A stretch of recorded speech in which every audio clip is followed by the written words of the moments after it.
Well, with a new TV deal coming in 2028, rugby league is entering a brand new era in this country. But I reckon beyond that deal, there is a more interesting story emerging once that deal is done, because without the players, there is no product. They are the game and what they think matters. So when rugby league suddenly has hundreds of millions of dollars more every year, who actually gets a say in what happens in the game? How should the game invest in the future? And what kind of competition are they actually building? Well, let's get into it, because if you want to know what's really going on in sport, you got to follow the money. And now it's time. It's time! It's time for Moneyball. Moneyball. Are you familiar with the story of Moneyball? Hey team, welcome to Moneyball, the business of sport. It's a show for sports insiders and for fans that want to know what is really going on in the game. I'm your host, Scott Keenan, and we're going to pull the curtain back big time today with a very special guest. But firstly, if you do like the show, make sure to like and subscribe on YouTube and give us a review or drop some comments wherever you get your podcast too. Really love it if you could help us along that way. Now, the rugby league building blocks are going into place, this brand new era that I've been talking about for a while here on the show. It is coming. A new TV deal will push the NRL's annual revenue well beyond $1 billion a year once you take into account all their other revenue streams. And players, they get 41.5% of the game's distributable revenue. But contrary to what you might think, that does cover a lot more than player salaries. Now, at the same time, the competition is changing. So we've got more clubs, more players, more games, more travel too, and more demands on the people who make the game happen every week. And perhaps most interestingly, bigger questions than ever are being asked about what being a professional rugby league player should actually look like in the future. So today we are asking a very simple question here on the show about player power and who gets to shape rugby league's billion-dollar future. And in a Moneyball exclusive today, I've got Clint Newton, the CEO of the Rugby League Players Association. He played 273 games of rugby league here in this country and in the Super League in the UK. And since retiring, he's become one of the most influential figures in the game, leading the organisation that represents current and former players from both the men's and women's competitions. And he helps to shape everything from collective bargaining agreements and player welfare programs through to the future direction of professional rugby league. Clint, welcome to the show. And this $5 billion deal, it is a big moment for the game. Firstly, what's your reaction? And did the players ever imagine that we could see a moment as big as this? Oh, look, I think it's a clear demonstration about the strength of our game and the way in which the game has continued to evolve and adapt to the various changes that happen, in and around it, in the sports and broadcast landscape. Having been part of just about every collective bargaining agreement that we've had in the NRL from 2003, often right before bargaining, you get hit with a black cloud of, our broadcast rights, they're going to drop out of the sky and, we're going to all go broke and everything. So this is actually quite unique, like leading into this next collective bargaining agreement where actually, it's been a blockbuster deal. I certainly think that having, Peter drive that with such passion around the game, I certainly don't think, probably since, your Quayle, Arthurson days that we've had, and probably on the other side, your Rebos of the world, that we haven't had an administrator with such passion towards ensuring that the game gets its value. I always believed in the game's ability. I think really it was just about, each of us playing our role to make sure that we aren't in a position like some of the other codes in this country. Yeah, it's a big step up. Were you surprised by how much bigger this deal is than the previous one? Not that surprised. I mean, I never really put a fixed number on it. Did I believe that our game offers more than any other code in this hemisphere? Yes, I do. Because of the fact you've got All-Stars, you've got Vegas, you've got opening rounds, you've got women's origin, men's and women's magic round, finals, international rugby league. And when you've got a thriving men's code and women's code, plus all those other chapters, name another code in this hemisphere, arguably the world, that provides that much variety and that much opportunity to engage fans. I do want to pick up on that because the game is getting bigger and bigger, and the amount of games that players are playing is expanding. There's more teams, more players, more games, more rounds. It's a lot of pressure, and I do want to come to that. But I want to ask you, let's pull the curtain back here a little bit. A lot of people might not realise that the TV rights deal and the CBA, the deal that sits around the rules for how players are paid and the collective bargaining agreement with the game, it is connected, isn't it? Yeah, it is. Historically, we've always seen the broadcast deal get done about that sort of 18 months, 12 months out from the end of the CBA cycle. There is a significant portion of the game's revenue that comes from broadcast rights. So, anywhere from 65 to 75%, historically. So, yeah, it is a fundamental pillar of, the financial or the economics of the game to be able to then develop terms and to be able to properly understand what's available to be able to be distributed to the various stakeholders. Yeah, so let's break that down a little bit, because the immediate reaction from fans, usually whenever they hear that a rights deal number is up, is, well, the salary cap must be going up and we get to pay our marquee players twice as much as what they were paid before. But you've spoken publicly about it being more complicated than that. And I'd like you to help us understand a little bit more about the NRL's total player payments pool, because that's about more than wages, isn't it? Yeah, it is. I think strategically and responsibly, player associations, and the RLPA is no different, have not just dumped all of the NRL or games distributable revenue. So all the revenue that comes in, we have to agree with the NRL about what is able to be distributed and not. So again, like broadcast rights, government money for major events, obviously sponsorship revenue, when that comes in, then we negotiate obviously the player's percentage share of that. In that percentage share, you've got player salaries, you've got wellbeing and education, which is now league ahead.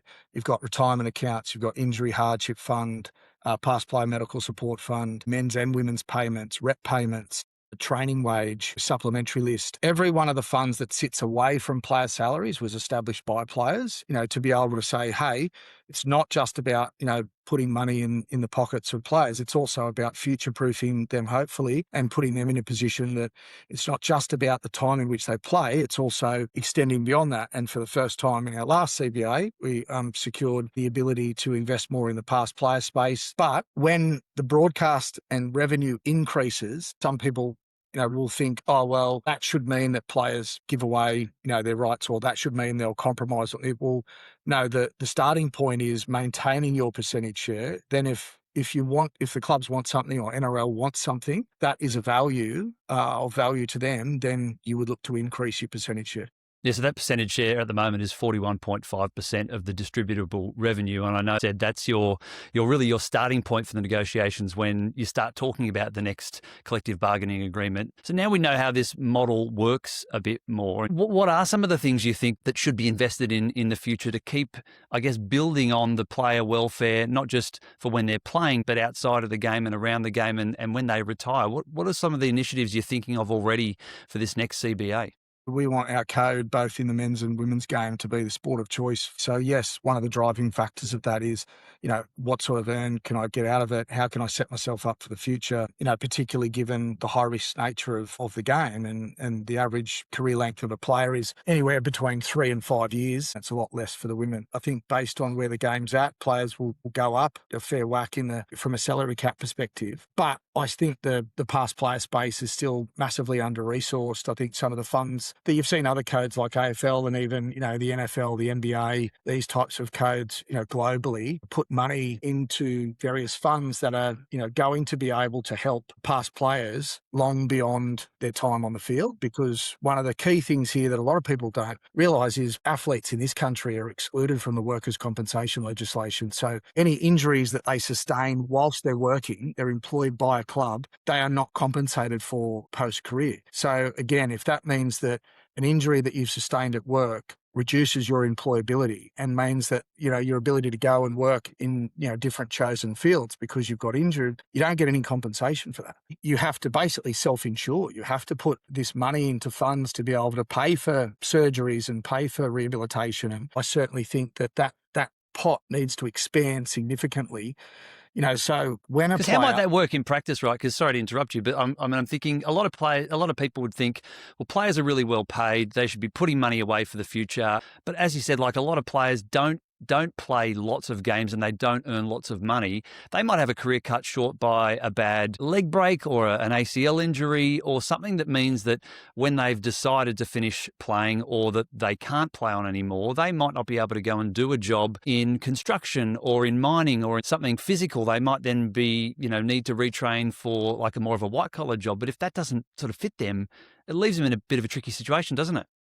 oh, absolutely, players have got, they have two types of nearly three types of retirement, one from league, one from the next employment, and, three when they actually hit the retirement age. We've got to be able to give them the best opportunity to be able to, yes, maximise the earnings that they've got. But if you're thinking we've got players that need knee replacements, hip replacements, like these types of things, and in 10 years' time, one of the significant issues that we've got is these players then have to go and get this surgery or they can't afford it. So then the ability to take time off work has a massive impact on that. Now that can have a ripple effect with regards to prescription meds, depression, anxiety, all those types of things that can put pressure on the player, ex-player and the family. So it becomes really important to think holistically, but long-term, like on this. And so that's why it becomes really important.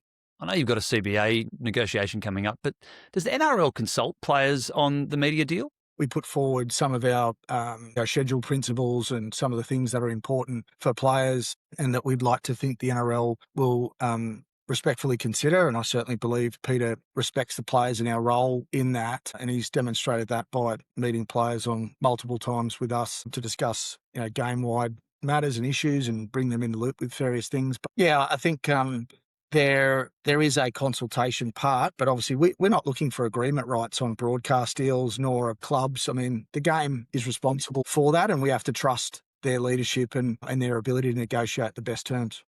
I guess what they end up agreeing, though, does have flow and impacts for your members, for the players, men and women. The game is growing and expanding. There's new teams coming in Perth and PNG over the next couple of years. And, the easy narrative probably is that, more clubs means more opportunity for players and more money, but, it also means more travel, more demands on players too. From a player's perspective, what are some of the trade-offs and challenges of an expanding game? Look, obviously there's a great opportunity, like you say, to go into these different markets, which, we've got a heavily saturated sports market in New South Wales. So to go to some of the other areas is exciting. I think PNG is going to be, fantastic for the game. Perth obviously is exciting as well, but it's got its own challenges and struggles. And I've been very public about the fact that I do believe that they need to be treated differently than other teams that have come into the competition, historically. But, we look at things like, 5-day turnarounds. We don't want them, to increase given particularly the demands on players. And the NRL did a great job this year in, significantly reducing those by use of AI, the travel component, obviously number of matches. Like Perth to New Zealand now. I mean, there's some pretty big distances here. Well, let's touch on Perth then. What you've said, you've spoken about it. What are some of the things you want to see there? Because I agree. I think Perth is a different place. I've got friends that live there and they almost think they're in a different country. It's that far away. But I think moving from Brisbane or from Sydney or from New Zealand to go and play in Perth, it's a big commitment. It's a big upheaval for players. And I think that would be a difficulty in attracting players. I do agree that I think the NRL should be doing more. What do you think you'd like them to do to help players to make a decision to go over there?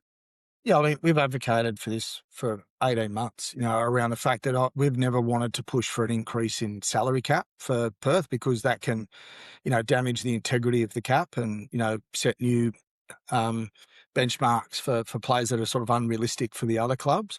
But we certainly believe, yes, one of the options that have been, put up is obviously the marquee player allowance for the club to go and do that. But we just think, things like additional funds going towards relocation allowances, childcare, flights for family members, because there isn't a single player that is currently in the NRL that's being signed there that will have family there. You're uprooting between 30 and 36 players and plus their families. We don't believe that is a competitive advantage. And I think that the clubs really, should be getting on board with this. Obviously, they've got a nice juicy pay for allowing P&G to come in. Perth Yep.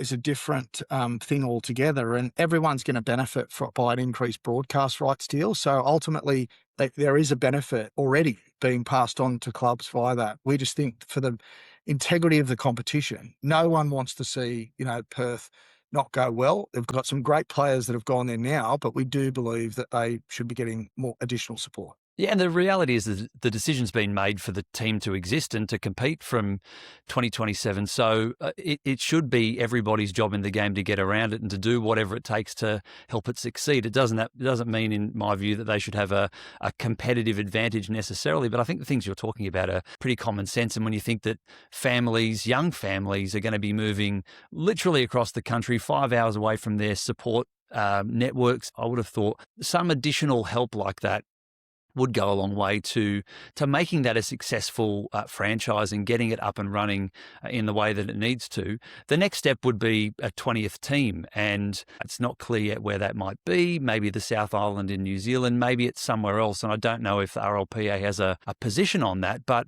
it will come at some point, and it will mean probably a change to the way that the NRL happens week to week, the way that we watch it. It won't be 24 rounds. It's going to take shape differently.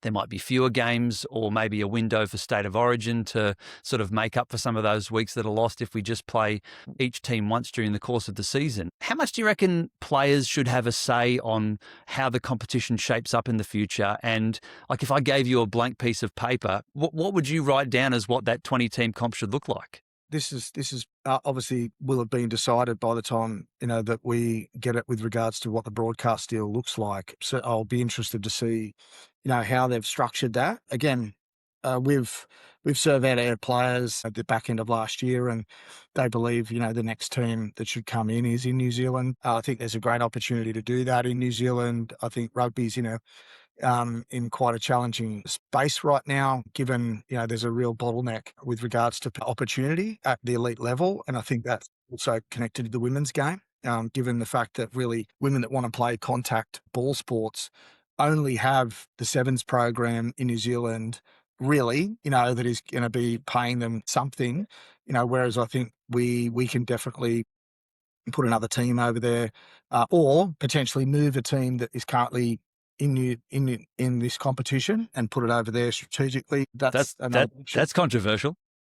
But again, it just comes down to how that all works. It'll be interesting to see what that 20-team schedule looks like. I'm an internationalist. I want international rugby league, but there is only so many weeks in the year, and the players can only play so much given the nature of the game and the physicality and the brutality of it. Because that's part of the reason why squads are expanded to 30 players, and there are injuries, and the season is getting longer. Do you think players are playing too much? Are the demands too much on players these days? I mean, you got preseason, you got your preseason matches. There's 27 weeks of footy, and then finals, and then test matches, State of Origin.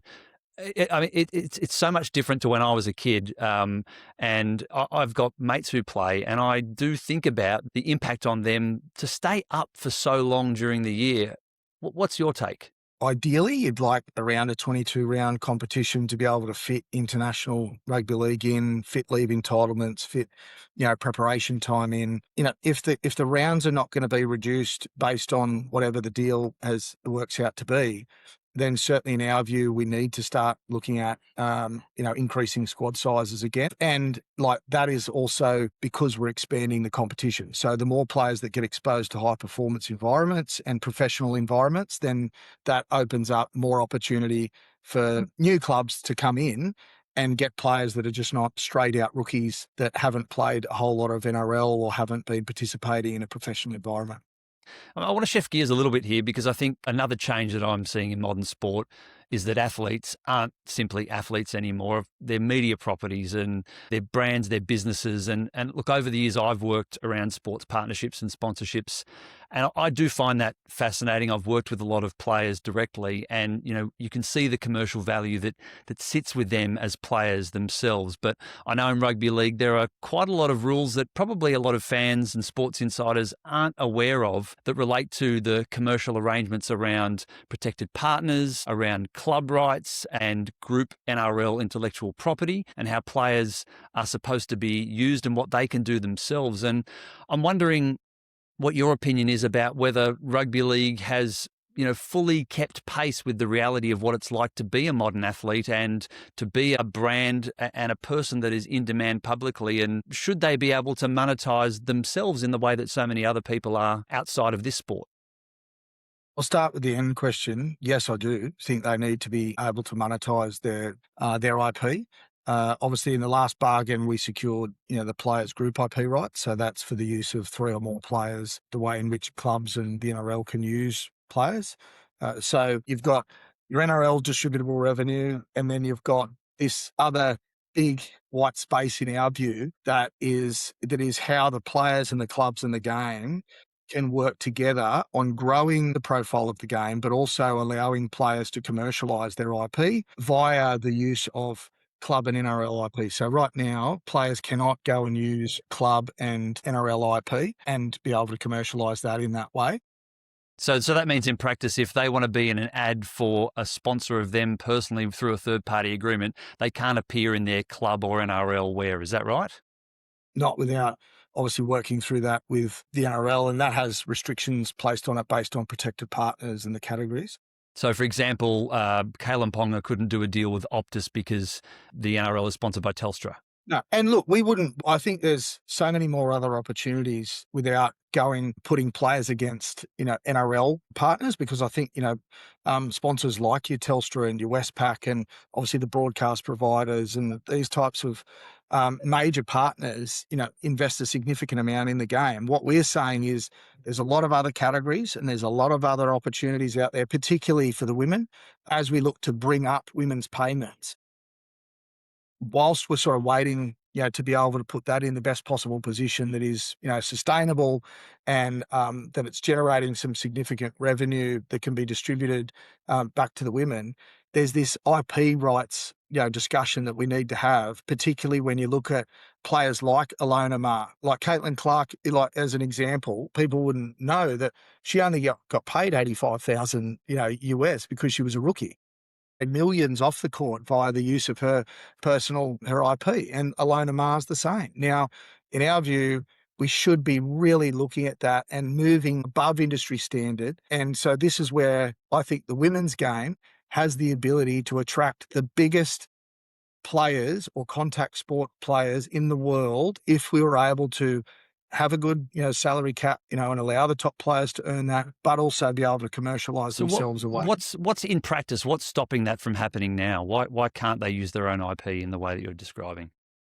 Well, it's based on what's agreed to under the terms. So I certainly believe that there are clubs who have become more savvy in this space that understand that it's not just players that are missing out. It's the clubs are missing out too, because if you allow players to buy into this and to push merchandise products and ticket sales and different things through their own brands and through their own social media platforms, that is going to open up a significant amount of opportunity for clubs, which then means why wouldn't you look at that? Yeah, look, I agree. I think that's interesting. Another area that I understand is a bit tricky is where sponsors of NRL clubs aren't able to employ players of those same clubs as an ambassador or as a spokesperson outside of the rules that are set in that sponsorship or that partnership with the club. And I think there would be cases where sponsors of clubs would want to do more with players than what they're entitled to under the sponsorship arrangements, but they're not able to because they're considered to be some sort of enticement that's set about by the club where a sponsor would be paying a player more. It's sort of like an illegal third-party agreement, but they have to find a better way of allowing players to monetize in that way too, and for sponsors to invest in teams and invest in the game and in players. They're already invested, but they're blocked from doing more than what they've done in the partnership agreement because it's not permissible under the rules of the game, which I've always found a little bit strange. You've touched on it there, but do you reckon the game could actually become bigger if players were encouraged to build bigger profiles and bigger businesses around themselves and their IP and their connection to the game? Without doubt, yes.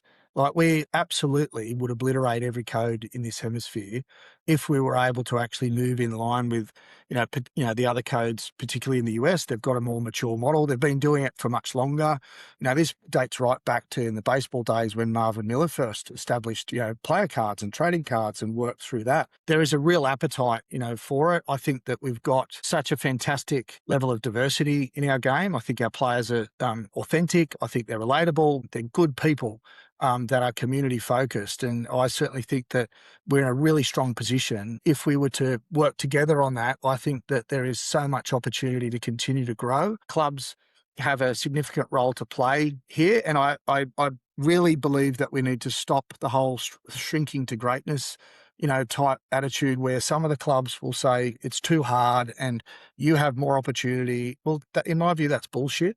You've all had equal opportunity. You have the best product here to go and commercialize. If you cannot monetize your brand and your club, then maybe we need to look for someone else. I do think that we've got some fantastic clubs that want to do a lot of innovative work, but often you get held back by the clubs. It from a club unity perspective, but I think we've just got to blast through that and just say, come on, like, we've got to drag them up. Yeah, and you said it there that the game's image is probably in as best a place as it's been for a long time, and I do think a lot of that is down to the players and how they are now as professionals. It's changed so much, from when you were in the game. We don't get the headlines we used to get, and It's I think also that's it's because of their player their social media platforms, which is global, has brought the player so much closer to the fan. Yes. And you actually get a proper understanding of who the player is, not just watching the 80 minutes on the weekend or a news story that gets put out that, may paint a player a certain way. I think this is the point, is that players are entertainers, they're real people, and they have such a fantastic story to tell. Yeah, I think people follow people, right? They like their clubs, but I think the connection is with players, and that's how this game grows. It's through the connection that fans will have with players. Just a couple of things to finish up. Peter Vlandys is often portrayed as, the most powerful person in rugby league and maybe one of the most powerful people in the country. At the same time, in my view, there is no game without the players, and the players have, through you and through themselves, a big, strong voice. How powerful are players really in the NRL? Where do you think that balance sits? Look, I think it's less about power and it's more about, obviously the level of influence and also the respect that you have, because you can be a playing cohort that really adversarial, that are not forward thinking, that are not not a solutions based, organisation, particularly from a union perspective, and you can lose respect in the industry, and then you have no voice because people just don't want to work with you. But I think what we've been able to demonstrate is that we are all of those things and more. We were the first code to come back, and that came via Peter and myself and our team, both our respective teams and the players, reaching an agreement, getting on with it, working together in the most difficult of circumstances and bringing the game back. Now, fast forward 6 years, we're now in a position where we're just going to blow every broadcast deal out of the water. Now, that doesn't come about, doing nothing and sitting on your hands. It comes about via players continually being consistent with how they deliver their message and their consistency, obviously, on-field performance and how they portray themselves off the field. And I think, based on where the RLPA is at in its life, we are a respected and trusted partner of the game. And Peter and I have had some fair old dust-ups at times, but that's business.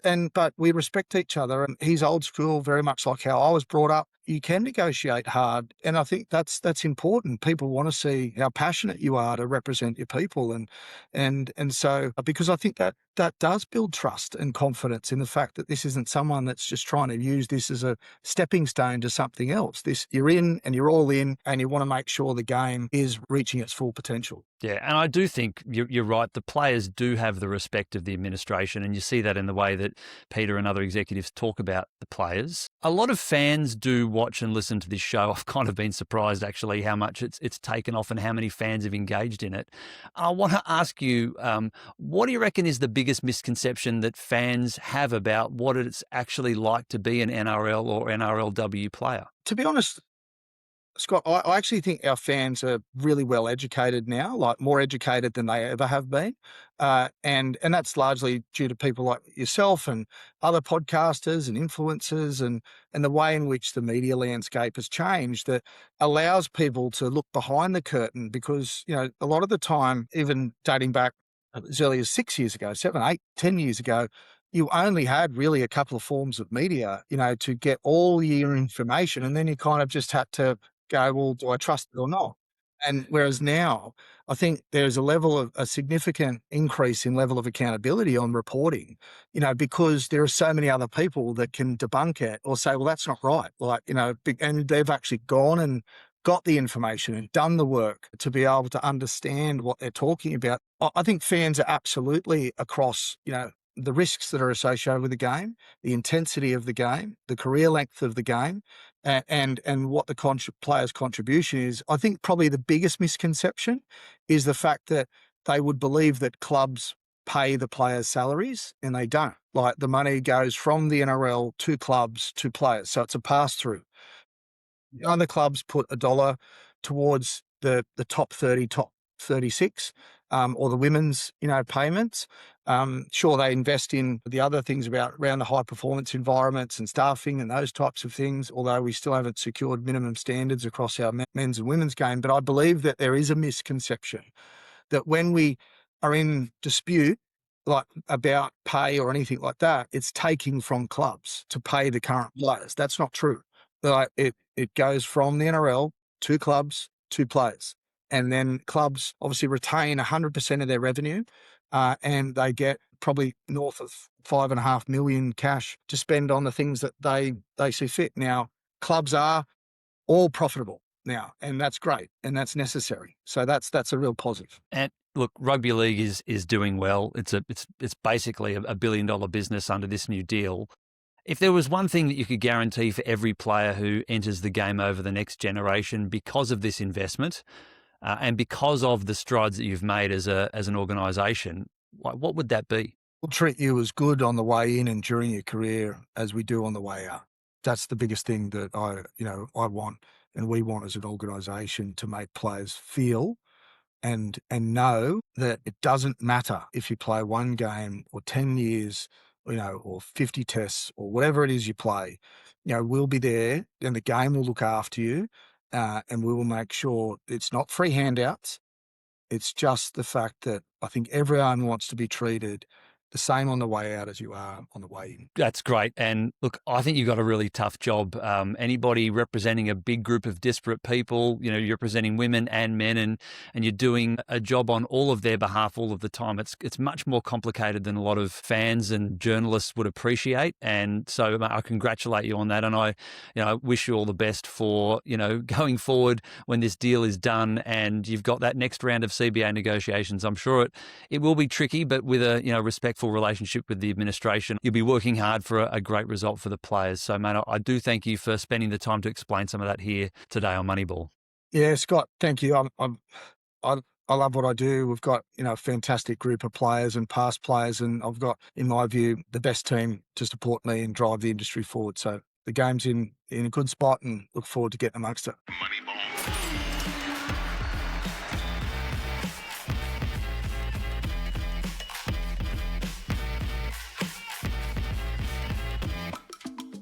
Really fascinating stuff there. The difference about who pays players, that it comes from the NRL and not the clubs directly, what the shape of the game might look like with a 20th team players starting to think about that and what that means for them. There are a lot of challenges ahead for the game, but there is no doubt it is in rude health right now. And Clint Newton is doing a great job leading the Rugby League Players Association. They're really great of him to share some time with us here on Moneyball and explain what's going on behind the curtain amongst the players and their dealings with the administration. The rights deal, well, that's going to keep dominating headlines because revenues keep growing. But, this is a conversation about stewardship and about relationships and responsibility. And ultimately, it is going to be about what rugby league chooses to become in the future. So, yeah, really great to have Clint on the show. And we'll be watching this closely in the weeks and months ahead as this deal is done. And then as players start that next collective bargaining agreement negotiation process through Clint, with the National Rugby League and the Australian Rugby League Commission. It will be fascinating. I have no doubt about that. If you're watching the show on YouTube, you can subscribe for more breakdowns of business. You can follow the show on Apple Podcasts and Spotify or wherever you get your podcasts. We're on Instagram as well at Moneyball_show. And if you've got a question about the show, or you want to sponsor the show, or you've got an idea for a guest that I should be talking to, you can email me anytime. askmoneyball.show@gmail.com. Simple as that. Just shoot me a note and I'll get back to you. Thank you so much for listening and for watching. And remember, if you want to know what's really going on in sport, you've got to follow the money. I'll see you next time.